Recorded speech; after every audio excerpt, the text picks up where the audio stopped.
আসসালামু আলাইকুম এভরিওয়ান। কি অবস্থা সবার? কেমন আছেন? আশা করি আপনারা সবাই ভালো আছেন। আপনাদের মাঝে অনেক দিন পর ফিরে আসলাম। ঈদের পরে আসলে এতটাই অসুস্থ হয়ে পড়েছিলাম যে কাজ তেমনটা আর করতে পারি নাই। অল্প-স্বল্প কিছু কাজ করতে পেরেছি। আর এগুলো হচ্ছে আমার ঈদের মধ্যে যে অর্ডারগুলো আমি বেশি নিয়েছি বা ঈদের পরে ১টা ২টা কাজ করেছি যেগুলোর ভিডিও জন্য আপনাদের কাছে শেয়ার করার জন্য রেখে দিয়েছি। তো সেগুলাই আমি আজকে আপনাদেরকে শেয়ার করব। আস্তে, আস্তে এখন চেষ্টা করব রেগুলার ভিডিও শেয়ার করতে। আমি এখানে যে কাপল সেটটা বানিয়েছি এই কাপল সেটটা কিন্তু আমাদের পেজে খুবই সুন্দর একটা কাপল সেট। এই কালেকশনটা কিন্তু একদম নতুন। এই কালেকশনটা কিন্তু এর আগে হতে আপনাদের কাছে শেয়ার করি নাই। তো ভাবলাম যে এটা যেকোনো নতুন কালেকশন আপনাদের কাছে একটু শেয়ার করি। এখানে আমি যে শাড়িটা নিয়েছি এটা হচ্ছে হাফ সিল্ক শাড়ি। এই হাফ সিল্ক শাড়িগুলো কিন্তু একদম ১ নাম্বার মানে খুব ভালো কোয়ালিটির শাড়ি। এগুলো রিজনেবল প্রাইজের মধ্যে কিন্তু অনেকটা ভালো কাপড়ের মান। আর এই পাঞ্জাবিগুলো কিন্তু সুতি খাদি পাঞ্জাবি। আমি নরমালি কিন্তু সবসময় এই পাঞ্জাবিটাই দিয়ে থাকি। আর এই পাঞ্জাবির মানটা কিন্তু খুবই ভালো এবং পরতেও কিন্তু অনেক আরাম। তাহলে চলুন কাজটা শুরু করা যাক। এখানে আমি ফার্স্ট টাইম একটা ফ্রেমের মধ্যে আমি শাড়িটা আটকিয়ে নিয়েছি। আর শাড়িটা আমাকে ভালোভাবে একদম আটকিয়ে নিতে হবে যাতে করে শাড়িটা কম নড়াচড়া করে। তারপরে কিন্তু যখন তুলি দিয়ে কাজ করা হয় তখন কিন্তু হালকা পাতলা অনেকটা নড়াচড়া হয়। আর আমার জানালার পাশে এই ফ্রেমটা থাকার কারণে বাতাসের সাথেও কিন্তু হালকা নড়াচড়া করে। তো এখানে অনেক আপুদের প্রশ্ন থাকে যে আপু রঙের জায়গাটা কেন শক্ত হয়ে যায়? নরমালি কিন্তু আমরা যখন এই সাদা রংটা ইউজ করি তখন কিন্তু অবশ্যই রঙের জায়গাটা একটু শক্ত হয়ে যায়।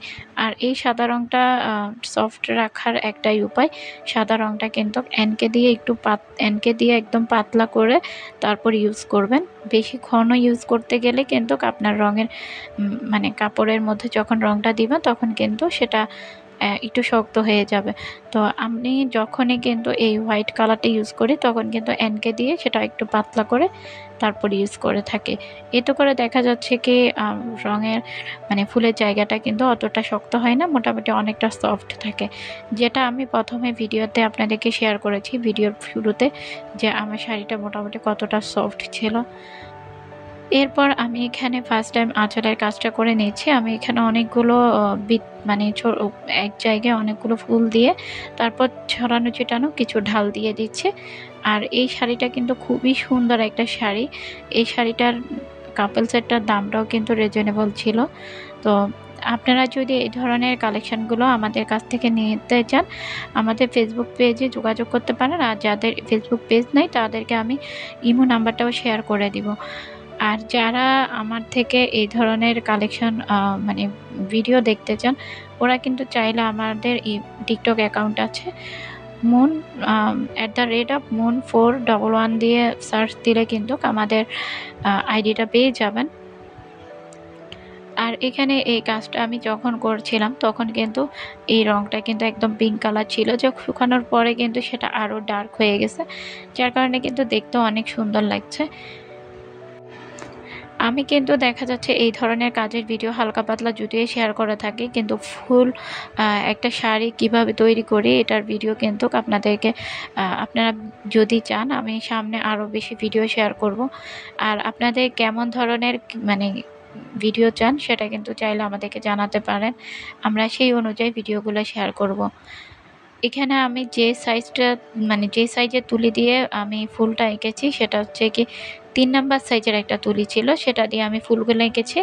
আর হচ্ছে কি ২ নাম্বার সাইজের একদম নতুন একটা চিকন ব্রাশ দিয়ে আমি ঢালপালাগুলো আঁকছি।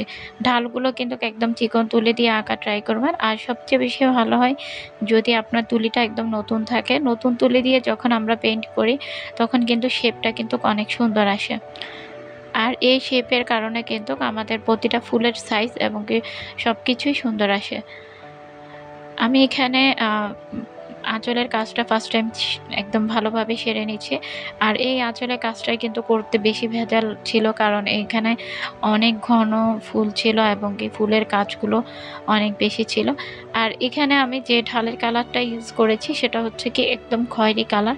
লালের সাথে অল্প পরিমাণ কালো রং মিক্স করলে কিন্তু খয়েরি কালারটা হয়ে যাবে, কিন্তু এখানে একটু কফি কালার টাইপসের দেখাচ্ছে। এটা কিন্তু আসলে এই শাড়িতে যখন আমরা এই রংটা দিই তখন কিন্তু একটু কফি কালারের মতো আসে, কিন্তু এই রংটা আমি খয়েরি কালার ইউজ করলে এই কালারটা চলে আসে। আপনারা এই কালারটা যদি মানে দিতে চান তাহলে লালের সাথে একটু পরিমাণ কালো মিক্স করে কিন্তু খয়েরি কালারটা তৈরি করতে পারবেন। আমার আঁচলের কাজটা শেষ করার পর এখন আমি কুচির কাজটা ধরে নিচ্ছে। আর একটা 8 ইঞ্চি সাইজের 8 ফিট সাইজের একটা ফ্রেমের মধ্যে আমি কিন্তু একটা শাড়ি 2 বার দিতে পারি। ইদানিং ধরে একটা প্রশ্ন আমি অনেক বেশি পাই, যে প্রশ্নটা হচ্ছে কি আমি এই ফ্রেমটা কোথা থেকে নিয়েছি। আমি এই ফ্রেমটা একটা চট্টগ্রামের একটা পেজ থেকে নিয়েছি। ওনারা কিন্তু সারা দেশে এটা হোম ডেলিভারি দেয়। ওনাদের কাছে 4 ফিট, 6 ফিট, 8 ফিট মানে 12 ফিট সব সাইজে কিন্তু ফ্রেম আছে। তো ওনাদের সাথে আপনারা যদি যোগাযোগ করতে চান তাহলে আমার একটা ভিডিওতে কিন্তু আমি ফ্রেমের ভিডিওতে কিন্তু ওনাদের পেজের লিঙ্ক শেয়ার করেছি। আপনারা চাইলে ওই পেজের লিঙ্কে ঢুকে কিন্তু আপুর সাথে কথা বলতে পারেন। অনেক আপুরা বলতে পারেন যে আমার এই কাজটা করতে কিন্তু মানে কতটুকু রং লেগেছে, আপনারা যদি রেডি কালার দিয়ে করতে পারবেন কিনা। জি আপু, অবশ্যই রেডি কালার দিয়ে কাজ করতে পারবেন। আর এই রংটা কিন্তু আমি বাসায় তৈরি করে কিন্তু আমি কাজটা করেছি। আর এই রেডি কালার দিয়ে করতে গেলে আপনার হোয়াইট কালার 2টা নিতে হবে, আর পিঙ্ক কালার কিন্তু 3টা নিলেই হয়ে যাবে। আমি এখানে ফুলের মাঝখানে একদম চিকন 0 সাইজের তুলি দিয়ে আমি হলুদ রং দিয়ে ভিতরের যে মানে ছোট ছোট ঢালগুলো থাকে, ঢাল বা কলির মতো থাকে, ওগুলো আমি দিয়ে দিচ্ছি। আর এটা দেওয়ার পরেই কিন্তু শাড়ি সৌন্দর্যটা অনেক বেশি লাগছে। আর এই শাড়িটা আসলেই মানে অনেক সুন্দর ছিল, এবং কি আমার এটা আমি পেজে দিতে না দিতে কিন্তু আমার অনেক সেল হয়েছে আলহামদুলিল্লাহ। যারা আমাদের কাছে এই ধরনের কালেকশন নিতে চান, এক কালারের শাড়ি বা এক কালারের পাঞ্জাবি বা পেইন্ট করা নিতে চান, আমাদের ফেসবুক পেজে যোগাযোগ করতে পারেন।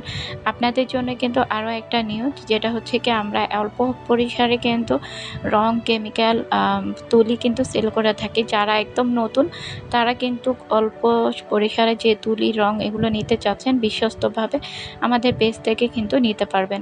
বর্তমানে কিন্তু অনেক আপুরাই যারা আমার পেন্টিংয়ের প্রোডাক্টগুলো আমার থেকে নিয়েছে বা অল্প কিছু কাজ করতে চাচ্ছে, এই ধরনের অনেক আপুরাই কিন্তু আমার কাছ থেকে অনেক কিছু নিয়েছে। এই ধরনের তুলি, রং, কেমিক্যাল ওনারা কিন্তু অনেক বেশি মোটামুটি আমার কাজ দেখে কিন্তু অনেকজনে কাজ করেছে। যাক, তাদেরকে আলহামদুলিল্লাহ, তাদের জন্য দোয়া রইল, তারা যাতে সামনের দিকে এগিয়ে যেতে পারে। এরপর এখানে আমি পাঞ্জাবির কাজটা এক কর্নার থেকে শুরু করেছি, ডাল দিয়েছি ফার্স্ট টাইম, তারপর হয়েছে পিঙ্ক কালারে কিছু ফুল দিচ্ছে। আর এই রংটা আমি কিভাবে তৈরি করেছি, ঢালের রংটা, সেটা কিন্তু আমি ভিডিওতে বলে দিয়েছি। এখানে এই পাঞ্জাবির কাজটা আমাকে যে কাস্টমার অর্ডার দিয়েছে উনি আমাকে বলেছিল এক সাইড থেকে করতে, যার কারণে আমি এক সাইড থেকে কাজটা শুরু করেছি। আপনারা যারা আমার ভিডিওটা দেখছেন তাদেরকে অসংখ্য ধন্যবাদ। আর যারা আমার ভিডিওটা নতুন দেখছেন তারা আমার চ্যানেলটি সাবস্ক্রাইব করে নেবেন এবং পাশে থাকা বেল বাটনটা অন করে দিবেন, তাহলে যে ভিডিও ছাড়ার সাথে সাথে নোটিফিকেশনটা আপনার কাছে পৌঁছে যাবে। আমি ভিডিওর শেষের দিকে আপনাদেরকে ফুল শাড়ির ভিডিওটা আপনাদেরকে একটু শেয়ার করে দিব। তাহলে আজকের জন্য এখানে বিদায় নিচ্ছি। সবাই ভালো থাকবেন, সুস্থ থাকবেন। আল্লাহ হাফিজ। আসসালামু আলাইকুম।